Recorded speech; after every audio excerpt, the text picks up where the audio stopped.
आज मैं आप सभी के साथ एक ऐसी घटना के बारे में बात करने जा रहा हूं जिसके बारे में जानकर आपको शर्म आएगी और दुख भी होगा।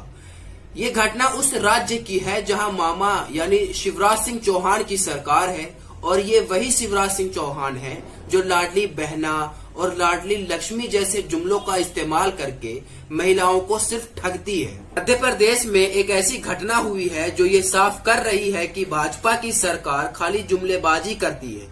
ये सरकार सिर्फ झांसा देना जानती है। और एक बात मैं आपको बता देता हूँ, जो मध्य प्रदेश में हुआ उससे भाजपा की सरकार को कुछ भी फर्क नहीं पड़ेगा।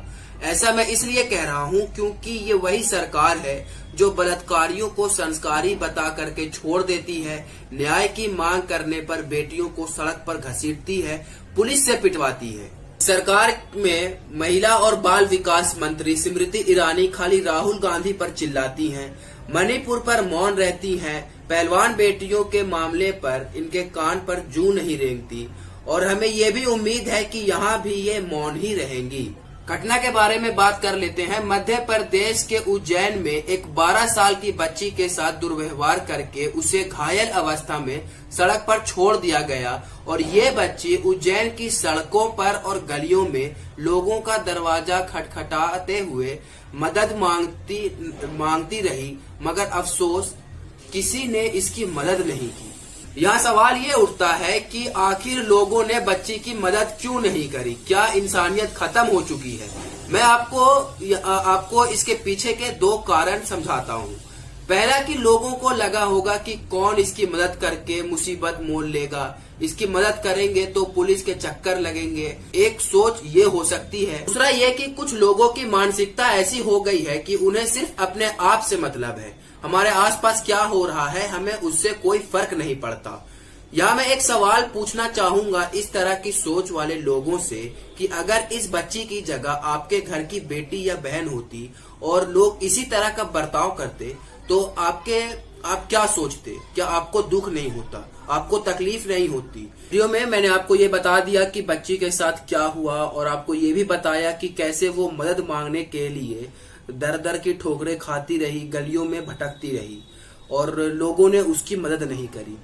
अब मैं आपको ये बताऊंगा कि आखिर उस बच्ची को मदद कहां से मिली और उसकी मदद किसने करी। लड़की को डांडी आश्रम के पास एक आवासीय गुरुकुल में मदद मिली जिसके प्रबंधक राहुल शर्मा ने उस बच्ची की मदद करी और पुलिस को सूचित भी किया। राहुल शर्मा कह रहे थे कि मैं एक मीटिंग के लिए निकल रहा था, तभी मैंने आश्रम के गेट के पास एक लड़की को खड़े देखा। उसके शरीर से खून बह रहा था, वह आधे कपड़ों में थी और उसकी आंखें सूजी हुई थी। वह डरी हुई थी और दूर जाने की कोशिश कर रही थी और ऐसा इसलिए हो रहा होगा दोस्तों क्योंकि उसको लगा होगा कि मुझे यहाँ भी मदद नहीं मिलेगी। राहुल शर्मा ने कहा कि सबसे पहले मैंने उसे खुद को ढकने के लिए एक कपड़ा दिया और उसे आश्वासन दिया कि उसे डरने की कोई बात नहीं है। फिर मैंने पूछा कि क्या हुआ था, लेकिन वह ऐसी भाषा में बात कर रही थी जो मुझे समझ में नहीं आई। मैंने उसे एक कलम और एक कागज भी दिया, लेकिन वह कुछ लिख नहीं पाई। इस मामले पर राहुल गांधी ने ट्वीट किया और कहा कि मध्य प्रदेश में एक 12 साल की बच्ची के साथ हुआ भयावह अपराध भारत माता के हृदय पर आघात है। महिलाओं के खिलाफ अपराध और नाबालिग बच्चियों के खिलाफ हुए दुष्कर्म की संख्या सबसे ज्यादा मध्य प्रदेश में है। इसके गुनहगार वो अपराधी तो है ही जिन्होंने ये गुनाह किया, साथ ही प्रदेश की भाजपा सरकार भी है जो बेटियों की रक्षा करने में फेल है। न न्याय है, न कानून है, न व्यवस्था है, न अधिकार है। आज मध्य प्रदेश की बेटियों की स्थिति से पूरा देश शर्मसार है, मगर प्रदेश के मुख्यमंत्री और देश के प्रधानमंत्री में बिल्कुल शर्म नहीं है। चुनावी भाषण, खोखले वादों और झूठे नारों के बीच बेटियों की चीख दबा दी है। कांग्रेस की सुप्रिया श्रीनेत ने भी ट्वीट करके बहुत बड़ी बात कही है, वो भी सुन लीजिए। 12 साल की बच्ची खून से लथपथ रेप के बाद 8 किलोमीटर चलकर मदद मांगती रही पर किसी ने उसकी मदद नहीं की। ये हमारे समाज के जिंदा लाश होने का एक और सबूत है। ऐसी हैवानियत करने वाले तो दरिंदे हैं ही, लेकिन उस बच्ची की मदद न करने वाले वो पापी हैं जिसकी सजा नियति उनको देगी।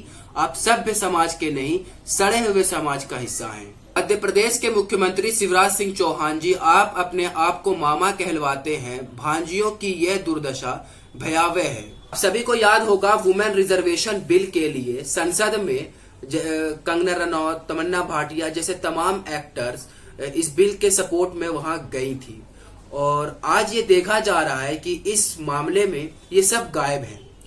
इस देश को वुमेन रिजर्वेशन बिल की जरूरत है कि नहीं, वो बात की बात है, मगर इन सब चीजों से पहले देश को रेप जैसे ऑफेंस में सख्त से सख्त कानून बनाने की जरूरत है।